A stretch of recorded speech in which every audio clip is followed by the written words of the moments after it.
What really makes something scary is the timing. The timing of all the elements that you're going to use. For example, if you're going to have something run by, the animation, the lighting, and the sound effects have to just really match up.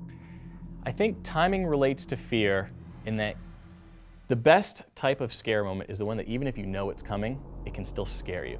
In a video game where the player actually has full control over the character, they can be looking at any place at any given time. So in order to ensure that we can hit them with a good scare moment, you really need to work with the design team, with the art team to kind of frame and focus on a specific area or event within the game. You know, sometimes you think, wow, they'll never do anything scary right now. I got a moment to pause, and no. That's the exact moment that's going to scare the crap out of them. I think throughout the game there's a variety of different types of horror moments that you'll encounter. You'll have kind of the tension building moment where you're not sure what's going to be around the corner. You'll have the dementia moment where what you're looking at may or may not be reality. And then you do have your straight up gore fest where you're dismembering things, body parts are flying, blood's flying.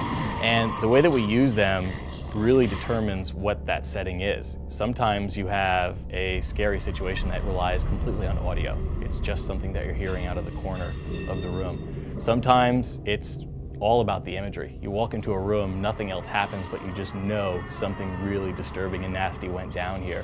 So we leave it to the player's imagination in that case to come up with what was that scary moment that happened. So whether you have just one element or whether you have a combination of them, all those things can combine to come up with a really scary scene.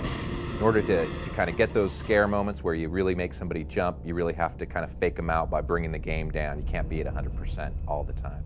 Well, you know what? We're going to go 10 minutes without anything scary, but we're going to have sort of the ambient sounds or the music or whatever in the background make you think it could happen at any moment. So if you're walking down a hallway and you're saying, okay, I'm a player, I'm expecting something to jump out of that shadow. If you're looking in that shadow, waiting for it, and when that thing happens, we can still get you, we can still get you to jump back a little bit from the screen. That's the definition of a great scare moment. One of the most difficult things in terms of making something scary for people that are used to being scared is the fact that we have a 15+ hour experience. So you can't reuse the same gags over and over and over again because people are they're going to become desensitized to it. It's not going to work anymore. It's like a gag or a punchline in comedy. You know, you can use that punchline once. And the same thing with horror. You know, maybe I can use the same one twice in a video game since they're 20 hours long, but after that, you got to just keep changing it up. So it's a lot of one-offs, a lot of experimenting, a ton of iteration, constantly retrying and trying it. And sometimes you almost give up and go, no, this feels like it's going to work, and then you nail it.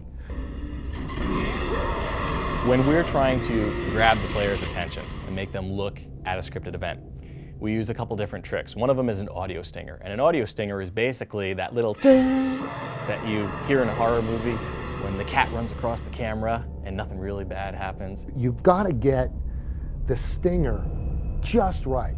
You can't rush it. You can't have things step on top of each other. You can't have voiceover playing when you want to scare somebody. You really need to bring the player's attention to a specific thing and then have that timing play into the event that's going to occur. One of the challenges of the game is making sure that people aren't expecting to be scared or feeling like they can predict when something's going to happen. Because we have to deliver something that the player wasn't expecting, even if they think they were expecting it. You know, the thing that jumps out isn't what they were expecting, and that scares them. Or it jumps out at a different time than they expected it. They think that they're safe and they've moved on, and then it jumps out.